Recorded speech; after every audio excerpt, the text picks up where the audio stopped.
কবরের প্রথম ঘন্টা, কবরের প্রথম ঘন্টাতেই তুমি বুঝবা আখিরাত কত কঠিন। রাসূলুল্লাহ সাল্লাল্লাহু আলাইহি ওয়াসাল্লাম বলেন, কবরে যেই নাফরমান প্রশ্নের জবাব দিতে পারবে না, তিনটি প্রশ্নের, তো আল্লাহ তাআলা বলবেন কাযাবা আবদি, ফেরেশতা আমার এই নাফরমান বান্দা মিথ্যা বলেছে। ফাআফরিশুহু মিনান নার ওয়ালবাসুহু মিনান নার, আমার নাফরমান বান্দার কবরে জাহান্নামের বিছানা বিছায় দাও, পরে জাহান্নামের পোশাক দিয়ে আবৃত করে দাও।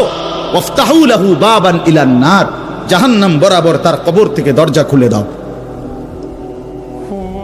কবর খুলে দাও।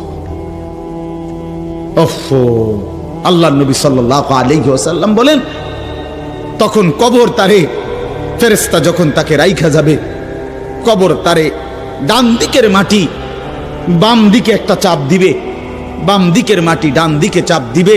আল্লাহর কসম, নবী বলছে হাত্তা তাখতালিফা আদলাউহু, ডান পাশের হাড্ডি এবং এই পাজরের হাড্ডিগুলো করকর করে ভাঙ্গা বাম দিকে চলে যাবে, বাম দিকের গুলো ডান দিকে চলে যাবে।